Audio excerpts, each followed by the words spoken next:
certo.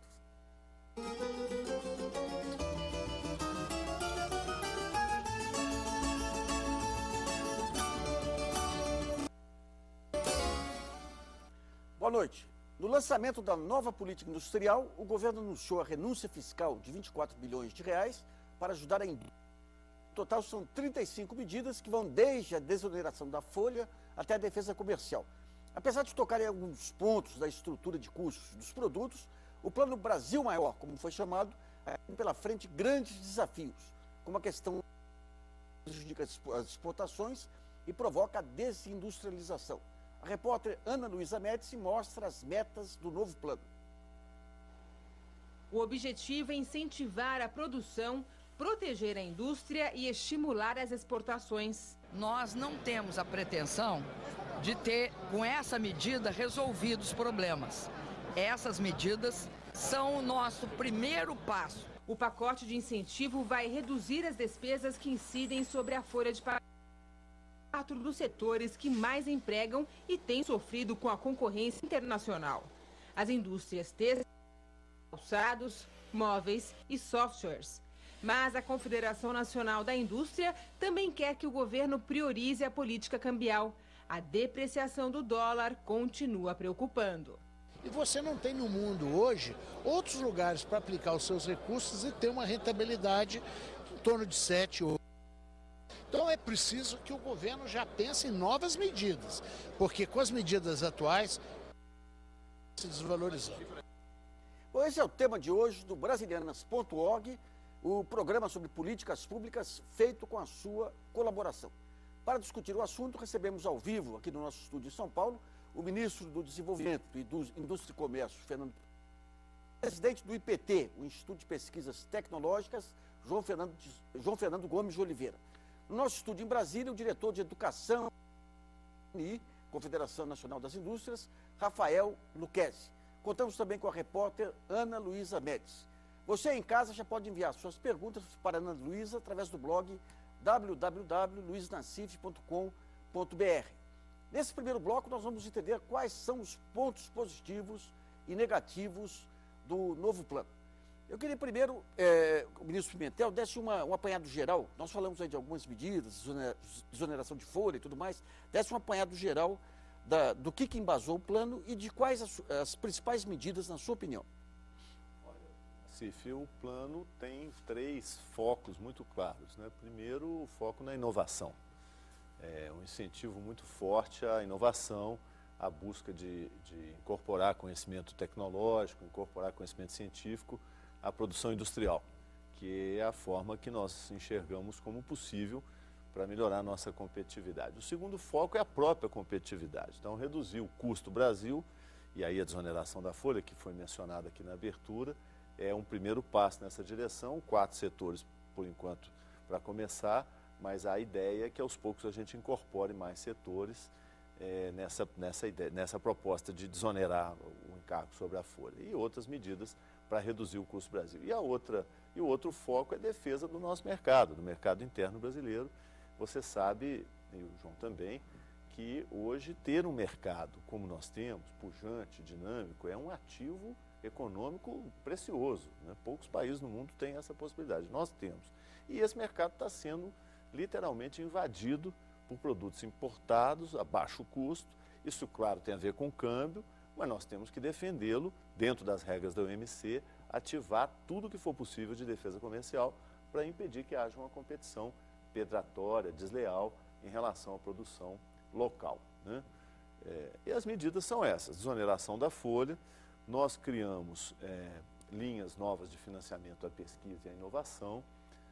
Vamos criar regimes tributários específicos, regimes especiais para determinados setores. O primeiro deve ser o setor automobilístico, porque vocês sabem que nós perdemos aquela capacidade exportadora no setor automobilístico que o Brasil já teve. Hoje, ao contrário, o Brasil é um grande importador de veículos, é o 4º maior importador de veículos do mundo.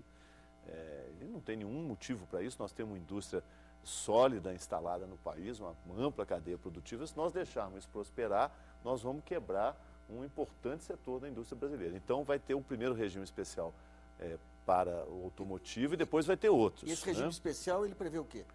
incentivo tributário para as empresas, não só que produzirem no Brasil, mas mais do que isso, que desenvolverem seus projetos, seus produtos aqui. Quer dizer, não basta montar uma fábrica, tem que trazer engenharia de produção, engenharia de produto, ciência e tecnologia, pesquisa e desenvolvimento aqui para o Brasil. Aí vai ter incentivo para esse produto feito dessa forma. E a outra medida importantíssima, que eu acho que vai ajudar muito a exportação, é o programa Reintegra. E nós vamos devolver monetariamente, sem burocracia, à vista, 3% do valor da fatura de exportação de todos os produtos manufaturados, só os manufaturados. Independentemente do setor de exportação? Não, só os manufaturados. Sim, mas dentre os manufaturados, não, todos? Não vai ter, tudo que for manufaturado. Hoje, Nassif, para nossa grande tristeza, a exportação de manufaturados é 20% da balança de pagamento, da balança comercial. Em relação à Organização Mundial do Comércio, uma resistência a essa devolução? Não, eu creio que não. Nós acreditamos que não. Todas essas medidas foram exaustivamente discutidas com o Itamaraty, com o pessoal especialista nosso na área de direito internacional. Veja, os 3% não são um número aleatório, é o número que nós calculamos que, na média, não é devolvido em tributos. São tributos cobrados na cadeia produtiva dos manufaturados que não são passíveis de devolução pelo mecanismo de crédito tributário, porque esse já existe, né? Crédito do IPI para exportação. Mas há um resíduo, vamos dizer assim, que dá mais ou menos 3%, dá até um pouco mais de 3%, que não tem como devolver, porque é o IPI que é pago nos insumos que o sujeito utiliza no manufaturado, né? E impostos na conta de energia elétrica e tal. Então, essa é uma devolução passiva. Você sabe que esse tipo de programa existe em outros países. A China devolve 18% em espécie para toda fatura de exportação. João Fernando do IPT, como é que você viu as medidas de estímulo à inovação? Eu acho que o maior desafio do plano é acelerar a inovação. Inovação precisa de estímulo público, precisa de ambiente e precisa de resposta empresarial, e a conjunção desses três vetores é sempre muito difícil de articular. Eu vejo que o mercado deve demandar muito inovação. Na década de 90, a gente teve o dólar 1 para 1 durante um determinado período, teve uma migração enorme de indústrias automobilísticas vindo para o Brasil, a gente lembra disso? E eram montagens trazendo produto importado. Naquele momento, o dólar subiu e as empresas tinham que montar com algo produzido aqui, desenvolver suas engenharias. Essa perspectiva a gente não tem hoje. Então, naquele momento, os fornecedores de autopeças, por exemplo, que foi um mercado que teve grande expansão, dependia de desenvolver conhecimento local. Hoje a gente tem uma perspectiva de um câmbio cruel, desfavorável e por um período de tempo que pode ser muito difícil de lidar. Então, são muito importantes. Essa medida de criação da Embrapa deve ajudar muito a acelerar o sistema, a produzir uma capilaridade, descentralização. Agora, a resposta industrial depende de desoneração. E aí nós temos que observar como que essa desoneração vai realmente dar fôlego para as empresas usarem para fazer inovação, para desenvolver seus processos de inovação. Bom, em Brasília nós temos o Rafael Lucchesi, que é diretor-geral do Senai. Eu queria perguntar ao Rafael o seguinte, que fizesse uma análise aí dessas medidas de estímulo à inovação e também quais as dificuldades que a própria Confederação Nacional da Indústria e o Senai estão tendo para convencer empresas a investir em inovação, já que a importação hoje se tornou tão barata. Boa noite, Luiz. O sentido geral do programa é muito positivo. Um programa que identifica a indústria como patrimônio nacional, identifica a necessidade da defesa do mercado brasileiro, da geração do emprego, do desenvolvimento da engenharia nacional, é algo muito afirmativo. E entendemos que esse é um processo, um conjunto de primeiras medidas foram tomadas, mas esse processo ele vai avançar com o tempo. Para nós, do Senai, nós identificamos dois grandes desafios para os quais nós temos firmados duas grandes parcerias com o governo. Primeiro, na agenda de qualificação da força de trabalho no âmbito do Pronatec, um programa que vai estar desenvolvendo fortemente a educação profissional no Brasil, que é liderado pelo Ministério da Educação.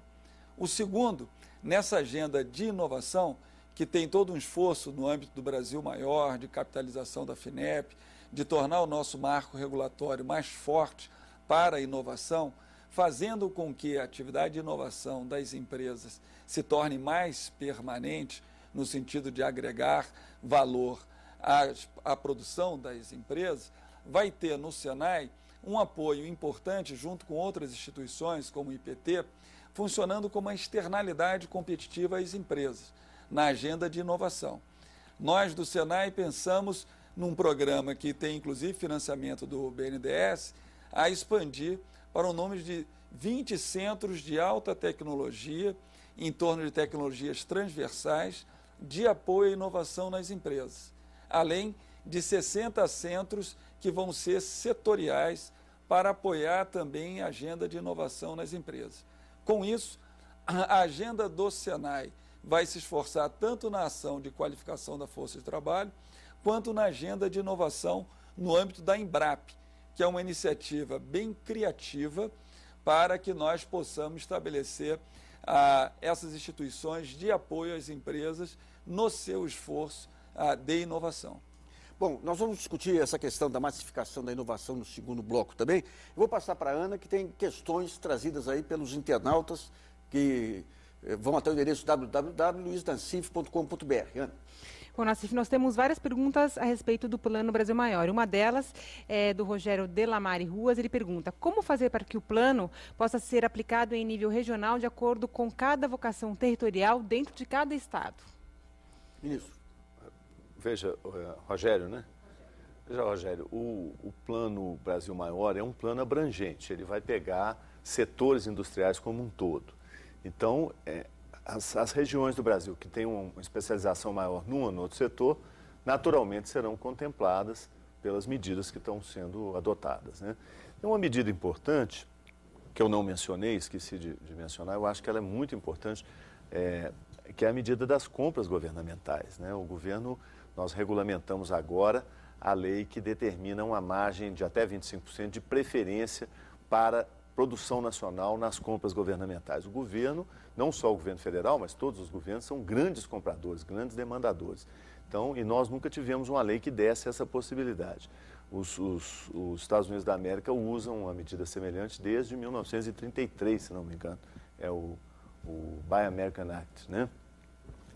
Governo Roosevelt. Então, nós estamos com um certo atraso incorporando essa novidade, no caso do Brasil é uma novidade, e vamos usar com muito critério, não vamos usar indiscriminadamente, vamos usar exatamente para beneficiar setores que têm incorporado tecnologia, que têm inovação no seu produto e que às vezes não conseguem competir com o importado em função do câmbio, mas nós vamos dar preferência a eles dentro dessa margem que a lei permite agora.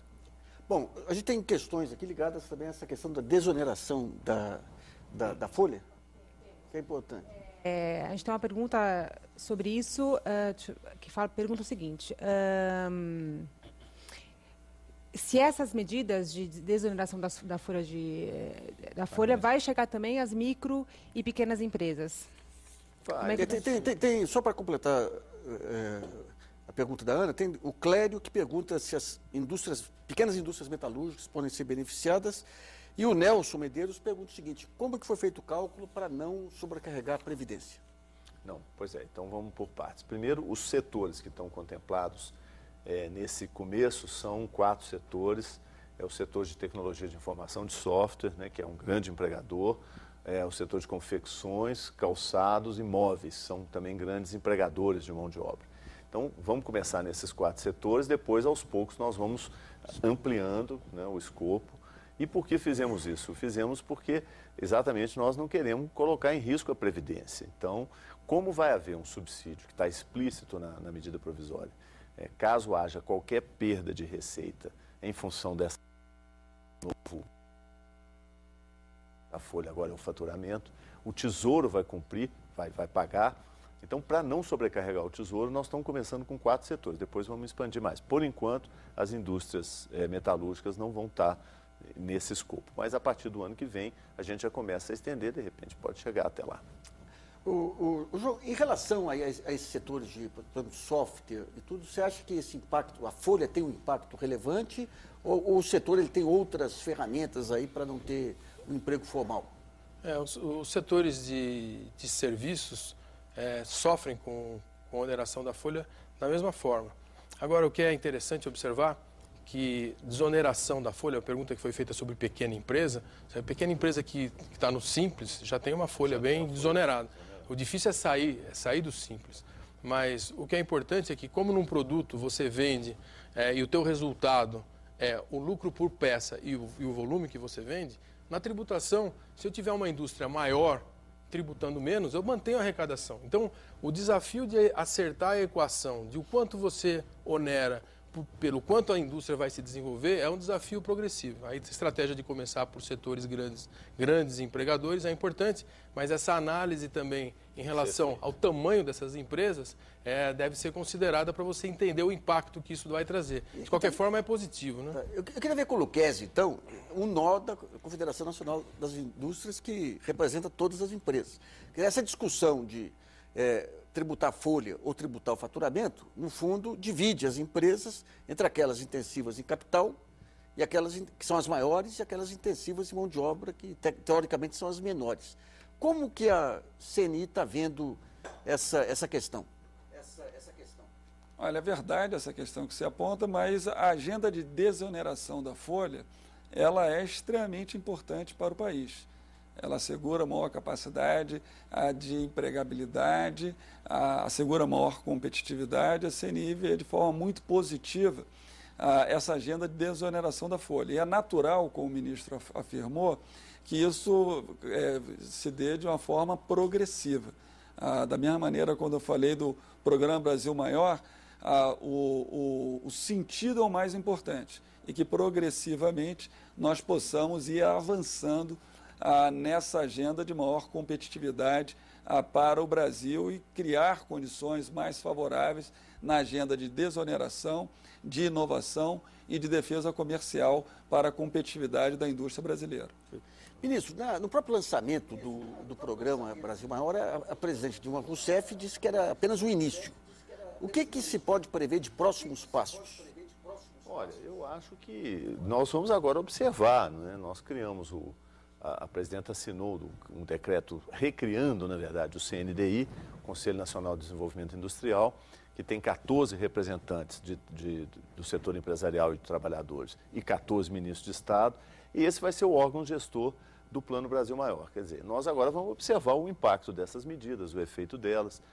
Como o Lucchesi disse, tem que ser uma coisa progressiva, gradativa, não podemos fazer tudo de uma vez, e aos poucos vamos estendendo mais essas mesmas medidas, ampliando o escopo delas, a abrangência delas, ou estudando novas propostas. Nós temos, por exemplo, já vários setores industriais que nos procuraram, João, com propostas de criar regimes tributários especiais, como nós vamos fazer agora para a indústria automobilística. A indústria química está nessa discussão, a indústria do alumínio está nessa discussão, a indústria, o eletroeletrônico está nessa discussão, então nós temos aí um dever de casa longo, que não vai ser feito de uma hora para outra. Eu acho que de agora até o ano que vem, nós vamos incorporando novos conjuntos de medidas, especialmente na área de tributação. Então, ministro, muito dessas medidas aí depende do chamado processo produtivo básico aí. Sim.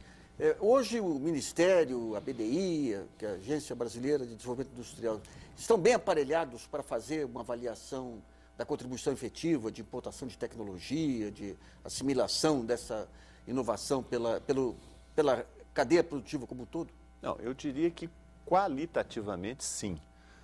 O Ministério até me surpreendeu, nós temos quadros excelentes, com conhecimento muito profundo do mapa industrial do Brasil, conhecimento muito profundo dos processos produtivos mesmo.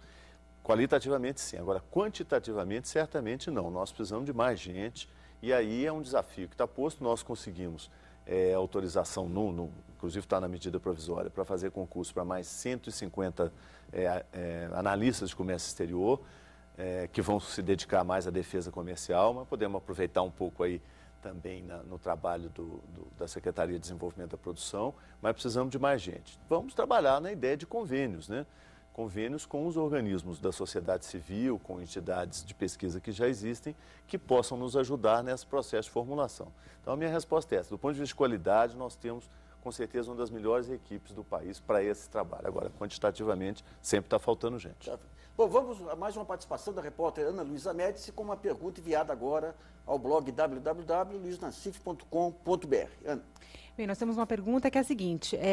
Gostaria que o ministro Pimentel aprofundasse as medidas de certificação de importações e os poderes atribuídos ao Inmetro e também o papel e aporte em dinheiro à Embrapa. A pergunta é de Walter Sanches, ele é do Sindicato dos Metalúrgicos do ABC.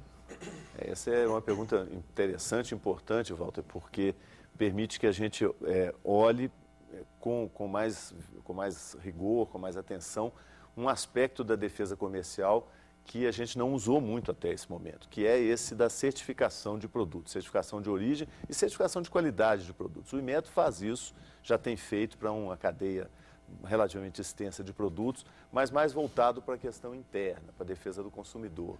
Agora, nós vamos fazer certificação também e vamos exigir do produto importado que tenha o selo do Inmetro. E a gente sabe que uma boa parte das importações, especialmente que chegam da Ásia, certamente não passará nos testes do Inmetro. Mas, por exemplo, então, isso vai nos ajudar um pouco a conter essa avalanche de produtos importados. Mas, por exemplo, você pega os Estados Unidos, que tem instituições de certificação já antigas e tudo, vai ser aceita a certificação de lá aqui ou tudo passa pelo Inmetro? Não, essa é uma discussão que nós não fizemos ainda. Se nós vamos conveniar e vamos aceitar certificações de institutos internacionais reconhecidos, obviamente, ou não. Eu acredito que a tendência é sim, né? Mas essa é uma posição que eu não posso falar pelo governo, porque não discutimos. A primeira ideia nossa é expandir o trabalho do Inmetro, ampliar o número de famílias de produtos que têm certificação. Isso vai exigir um esforço grande do órgão, mas nós já estamos com autorização também para fazer concurso para mais gente no Inmetro e vamos ampliar os convênios que temos. Com as instituições exatamente. Você, inclusive, participa dessa o IPT discussão. É uma delas. Né? O IPT é uma delas. E é uma oportunidade grande, porque nós temos muitos laboratórios no Brasil que, ao ser credenciados pelo Inmetro, podem ajudar nessa rede de certificação. Agora, é uma saída boa não deixar com que o produto importado sem qualidade entre no nosso mercado com facilidades que o nosso próprio produto não tem. Né? Exatamente. Não, o nosso produto é extremamente exigido, né? Em alguns segmentos é muito mais exigido. O importado não tem exigência nenhuma e o nosso tem várias. Né? Bom, nós vamos fazer um intervalo e voltamos daqui a pouquinho.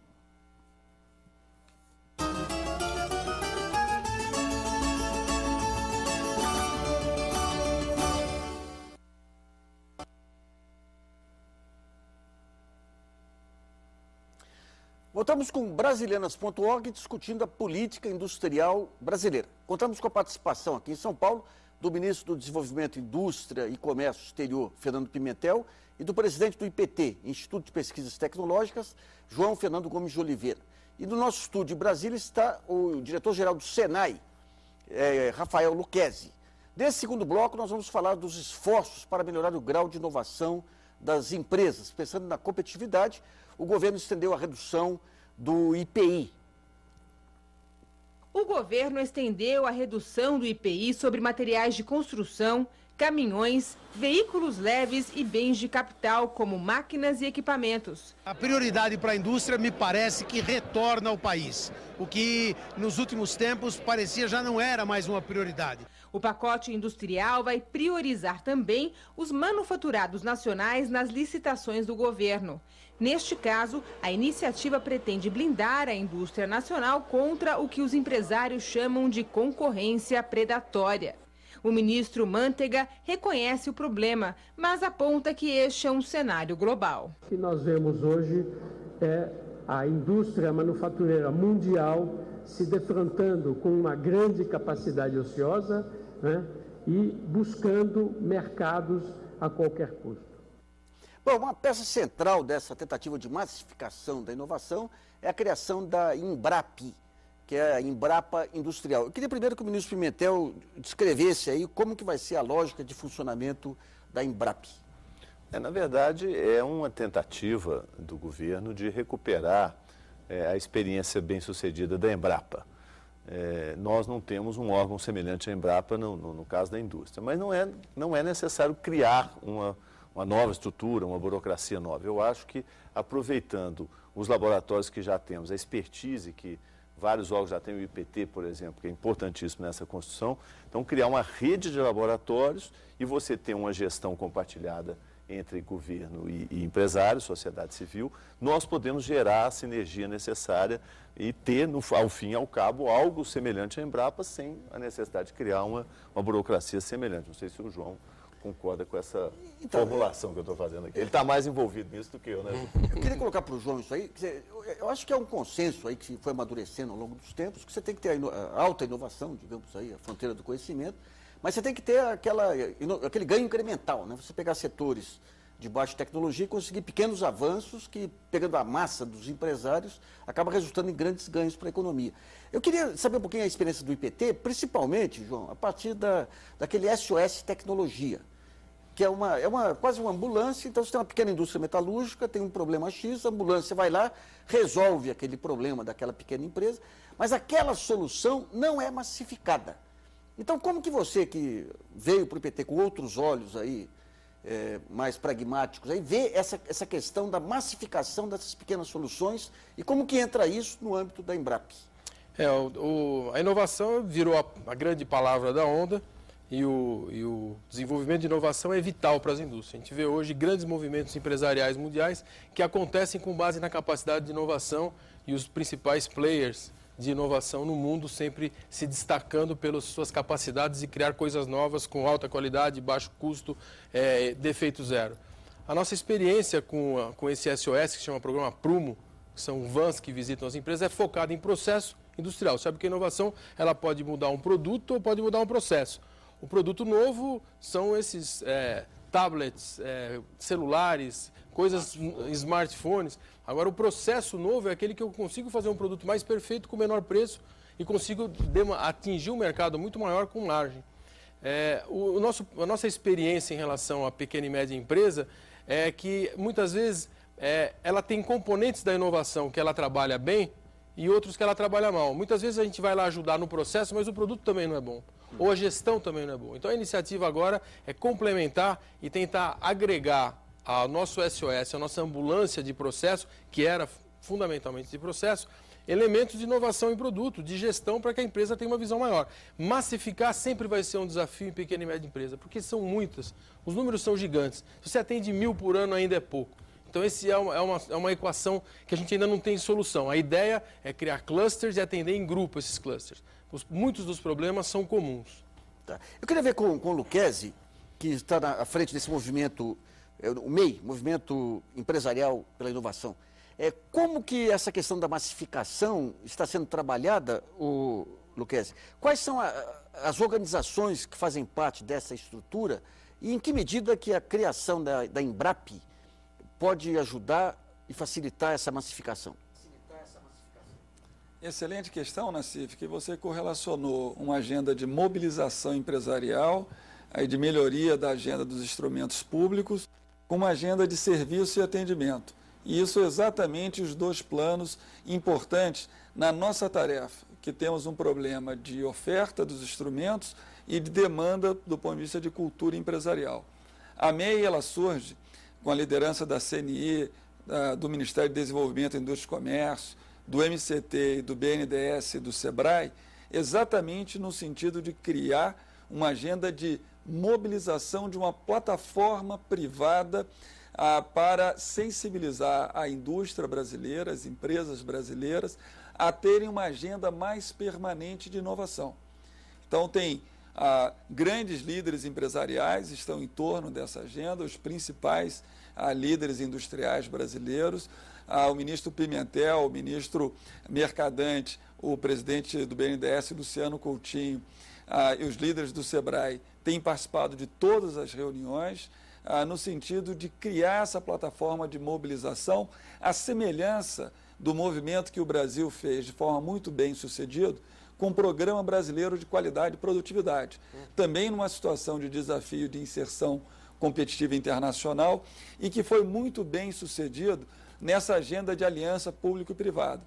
A Embrapa, ela é um subproduto dessa agenda de entendimento, de uma iniciativa nacional pela inovação, que reúne a estratégia privada junto com a visão de políticas públicas e criando uma agenda nacional para a inovação. A Embrap, ela é um capítulo importante na medida em que ela traz para o jogo, de uma forma mais forte, um conjunto de instituições que já tem uma tradição de atendimento empresarial. A rede Senai, por exemplo, nós atendemos por ano 20 mil empresas com serviços técnicos e tecnológicos.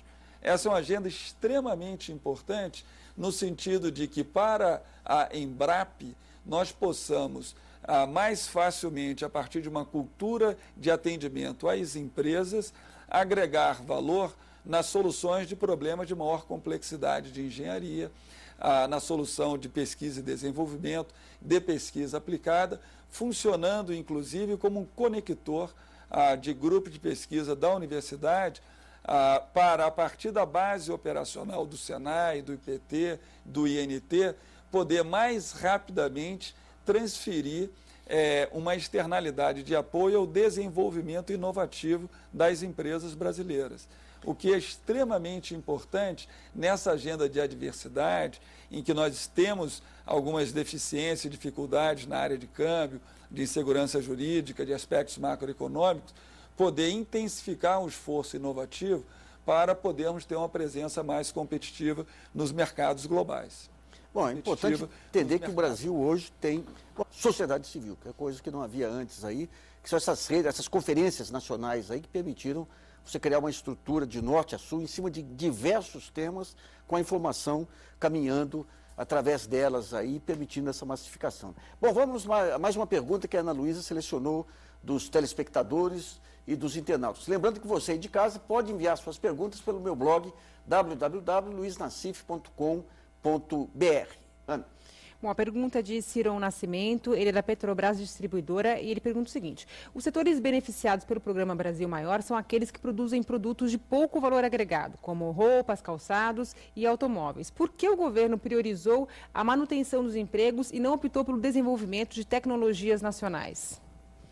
Não, mas essa pergunta não está casada com a realidade.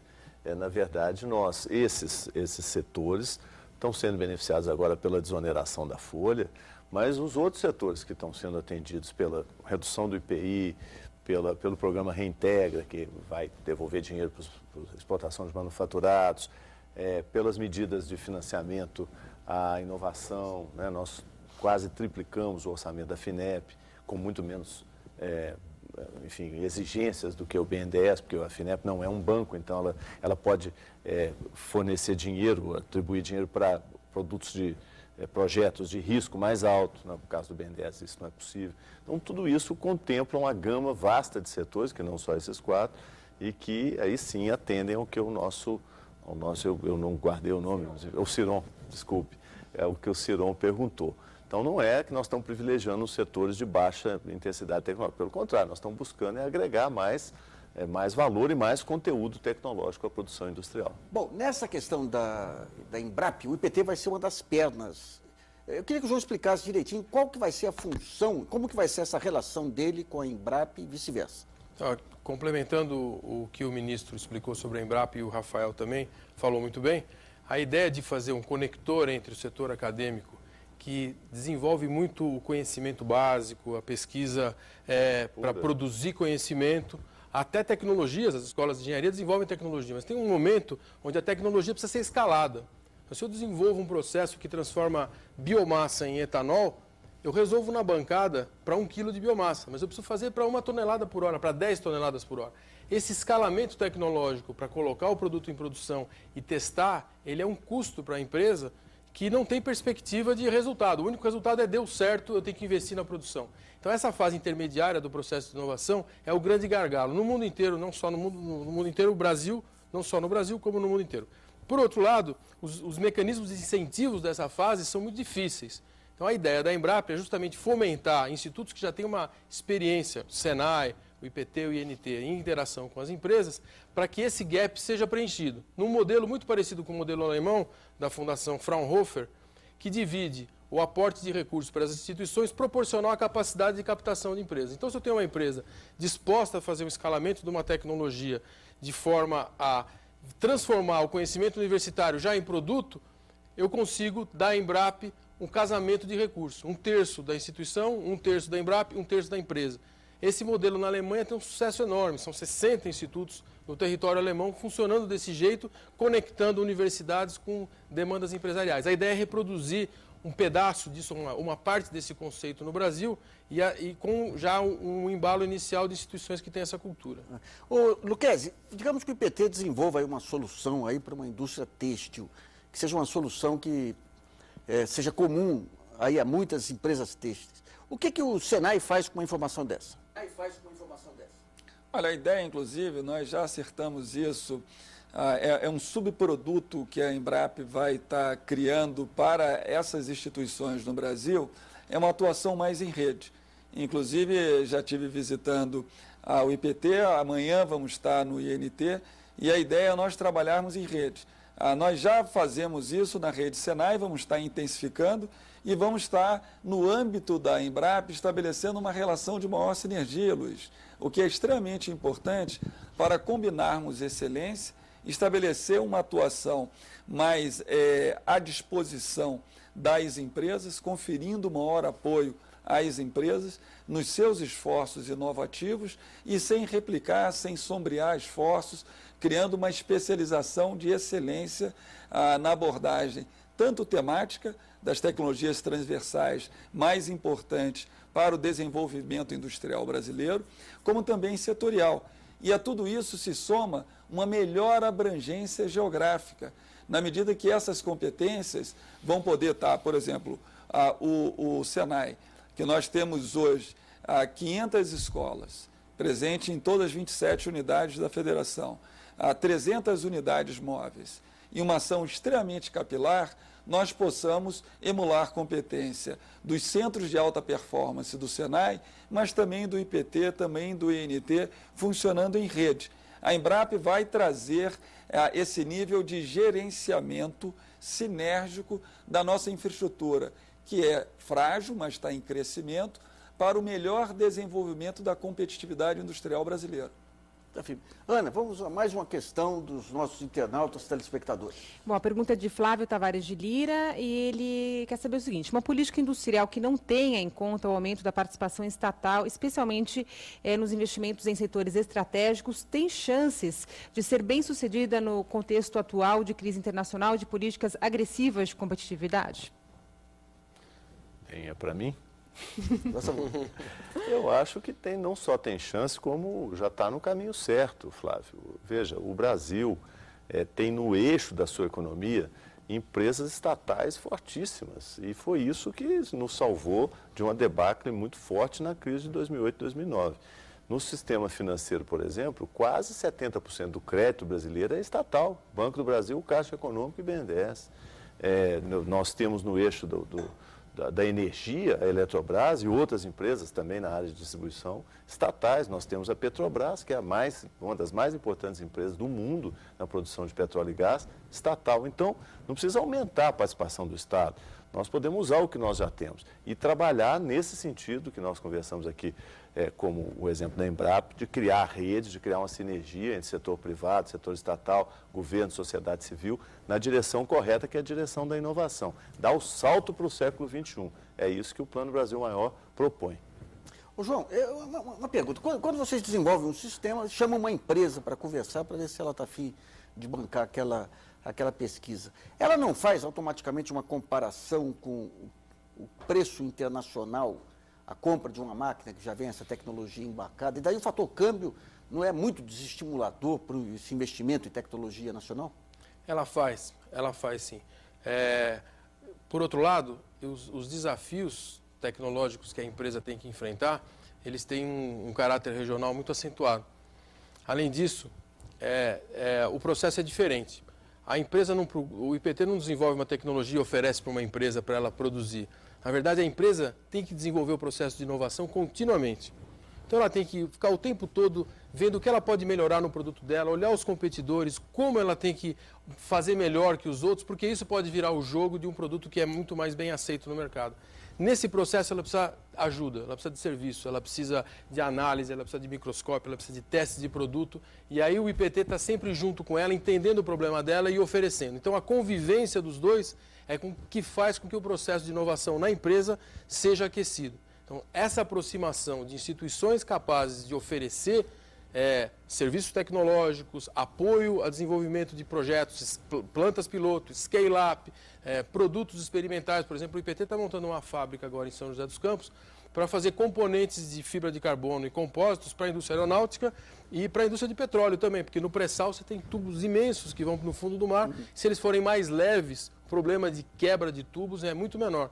Então você pode fazer uma fábrica experimental e oferecer para a empresa, olha, eu tenho o teu produto quase pronto para você botar em produção, mas para isso eu preciso conviver com ela e entender os problemas dela. Agora, até o protótipo. Nós vamos até o protótipo. Agora, é claro que se ela quiser comprar essa tecnologia hoje no exterior, comprar P&D no exterior ainda é muito difícil para a empresa nacional. O grande desafio não é que os nossos competidores no exterior estão mais baratos. A gente não perde nenhuma para o Fraunhofer, é muito raro, ou para uma instituição no exterior. O problema é a empresa no Brasil entender que ela precisa daquele desenvolvimento e ela ir para aquilo e ter os incentivos e ter um ambiente adequado. Falta um ambiente que está sendo construído. Bom, nós vamos fazer um intervalo e Brasilianas.org volta já já.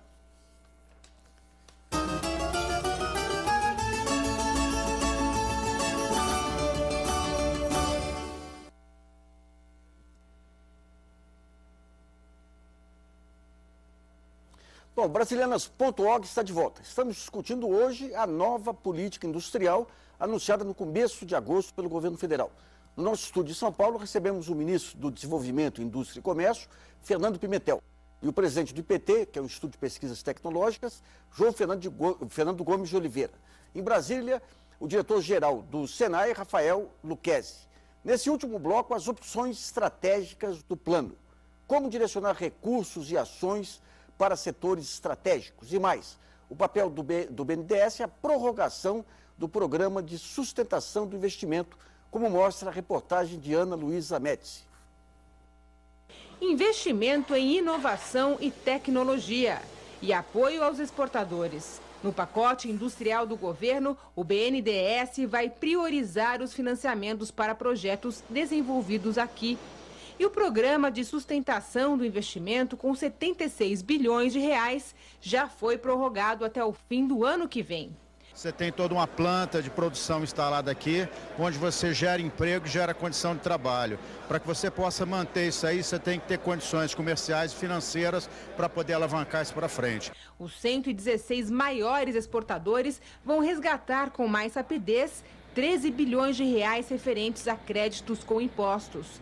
As empresas brasileiras que vendem produtos industrializados no exterior também vão receber 3% do valor das vendas. O Brasil assumiu em determinados segmentos da indústria posições relativamente sólidas no mercado internacional. E nós não podemos perder isso. Bom, a gente vai discutir essa questão dos setores estratégicos, mas tem muitas perguntas aí referentes à indústria automobilística. Ana? Tem um internauta que eu preciso agora voltar aqui para ver o nome dele, mas ele pergunta o seguinte: por que é dado tanto investimento à indústria automobilística se os carros, segundo ele, no Brasil são obsoletos ainda e caros? É justamente por isso. É para que eles deixem de ser obsoletos e fiquem mais baratos. Essa é a questão. É incorporar a tecnologia na nossa indústria automobilística. Nós já tivemos isso. Nós tivemos um grande impulso.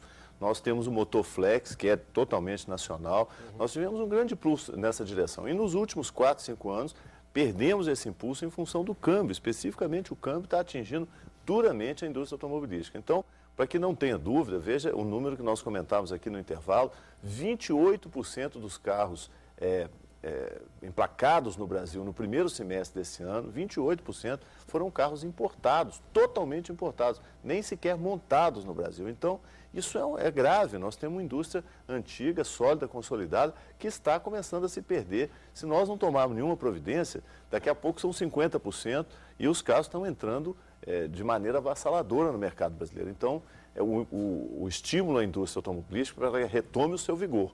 caminha outra vez na direção da inovação, da incorporação de novas tecnologias e vamos fazer a redução tributária para baratear o custo do produto final também. Encontrei o nome dele, só um detalhe, é Paulo de Nova Hamburgo. Isso é para o Paulo de Nova Hamburgo. Eu queria perguntar para o Luquezzi, amanhã eu estou publicando na minha coluna econômica que sai no blog, um estudo até de um técnico aí um economista da Universidade de Brasília, onde ele mostra que tem aumentado as vendas intercompanias e caído as vendas intracompanhias. Ou seja, você está tendo uma redução gradativa aí das cadeias produtivas de diversos setores e um aumento da compra de produtos prontos já. Como que vocês têm identificado essa questão do desmantelamento aí das cadeias produtivas do setor industrial, Luquezzi? Olha, isso acontece muito em função do câmbio e que acaba estabelecendo uma relação de desorganização das cadeias, a depender das vantagens relativas que você tem de importar ou não. E muitas vezes essa relação predatória, ela vai se alastrando. Às vezes o fabricante de equipamento ele começa a comprar insumos de aço fora, mas o chinês vai estar olhando na cadeia inteira. Então isso ameaça o próprio negócio dele. Idem na área de confecções, têxteis, é algo que tem que fazer um chamamento. Agora eu queria fazer 2 comentários, Luiz, de questões anteriores. O primeiro deles, o Brasil é hoje o 4º maior mercado automobilístico do mundo. Nós estamos atrás apenas de Estados Unidos, China e Japão. Passamos a Alemanha. Ou seja, é algo muito significativo. E a indústria brasileira, ela é bastante moderna, teve essa questão cambial que o ministro pontuou bem. A comparação de preço não é justa porque o componente fiscal é diferente daqui de outros países, mas temos fôlego de competição nesse setor, que é um setor importante do ponto de vista de agregação de valor em toda a cadeia. É um setor estratégico, não é o único, mas é um setor importante quando se pensa numa estrutura industrial, ele tem um papel importante. E uma outra questão do ponto de vista de compras fora do país na área de inovação, na medida que o Brasil vai formando campeões, como por exemplo a Embraer, Braskem, Petrobras, é cada vez mais difícil uma estratégia de licenciamento. À medida em que empresas brasileiras se compõem como players, a estratégia de licenciamento passa a ser difícil porque ela passa a ser um player que disputa o mercado global. Além disso, para pequenas e médias empresas, a agenda de aquisição, quando está fora de equipamentos claramente especificado, é uma agenda muito de intangível. E aí o esforço inovativo para cadeias de maior valor é absolutamente obrigatório. Então, na medida em que nós se movamos para estruturas industriais, fármacos, TIC, nano, bio, energia de biomassa, que são agendas mais estratégicas e de longo prazo, a agenda de inovação é absolutamente necessária. Ou seja, para uma diversificação progressiva da nossa estratégia de inserção, saindo das commodities para esses setores de maior valor agregado, nós certamente passamos por uma grande estratégia inovativa, onde a Embrapa pode dar um papel importante como externalidade competitiva para as empresas. João, eu queria fazer uma pergunta para você. Uns 10 anos atrás, eu vi um estudo, um gráfico, pegando todos os principais novos setores da economia, Estados Unidos, Japão, aliás, Estados Unidos, China e Brasil. E a China é interessante porque tinha alguns setores que ela ia lá em cima e outros que ela não conseguia cobrir aquele leque. E o Brasil, em todos os setores, ele acompanhava os Estados Unidos, obviamente bem mais baixo, mas ele tinha uma diversidade de pesquisa muito mais ampla. Na sua opinião, o que deve ser essa visão estratégica, essas opções estratégicas do Brasil? Tentar cobrir todo o leque ou focar em algumas áreas específicas? Não tem que focar em áreas específicas, mas tem um mix do leque que é inevitável. Ou você cumpre o mix, ou você não consegue resolver nenhuma área específica no Brasil. O que o Rafael colocou é muito importante, porque as grandes oportunidades nacionais, em termos de bioenergia, energia da biomassa, pré-sal e nanotecnologia, são agendas que são essencialmente, tirando a nanotecnologia, mas são nacionais e têm demandas tecnológicas para problemas nacionais. A nossa bioenergia é um problema brasileiro, o nosso pré-sal é um problema brasileiro e demandam tecnologias nacionais. Então, recentemente nós fizemos um estudo sobre o mix de pesquisa que o Brasil faz em engenharias, por exemplo. Ele é muito similar aos Estados Unidos. Parece que tem uma relação mágica entre o quanto você aprende de eletricidade, o quanto você aprende de mecânica, o quanto você aprende de hidráulica ou de geologia.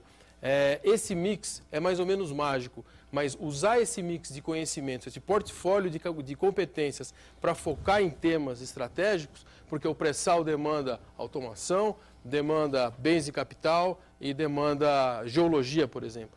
Então, existem as áreas básicas do desenvolvimento da engenharia e os focos temáticos. A gente tem que trabalhar as duas coisas.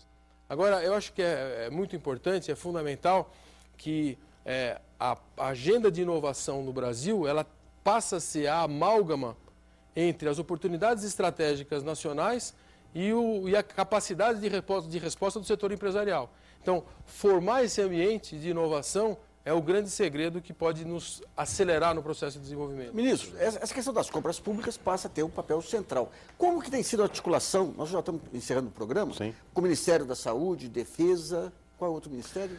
Saúde, defesa e não, tecnologia da informação, comunicações, porque com o Plano Nacional de Banda Larga, nós vamos ter um enorme campo de compras governamentais, e não só governamentais, das empresas privadas, que nós queremos articular para que seja feito contemplando conteúdo nacional com agregação de valor tecnológico. É isso que o João falou, né? Quer dizer, para você criar esse ambiente em que a inovação passa a ser um componente decisivo, nós vamos impulsionar via compra governamental de maneira muito decisiva, muito forte mesmo nessa direção. A palavra do século XXI é inovação, para recuperar a competitividade, né? Nós temos que dar o salto para diante, não para trás. Nós não vamos regredir ao século XIX, rebaixando o custo trabalhista, os direitos trabalhistas, para competir com os asiáticos. Impor o Brasil o padrão asiático de salário é impossível. Nós estamos no século XX, precisamos migrar para o século XXI. A nossa indústria ainda é do século XX. E migrar para o século XXI é inovação, como disse o João. Bom, Brasilianas.org termina aqui. Agradeço a participação dos nossos convidados, o ministro do Desenvolvimento, Fernando Pimentel, o presidente do IPT, o João Fernando Gomes de Oliveira, e o diretor-geral do Senai, que é o Rafael Lucchesi. Você que nos assiste, participe do site www.brasilianas.org, mandando perguntas, trabalhos e vídeos. Esse espaço aqui também é seu. E nós voltamos na próxima segunda-feira.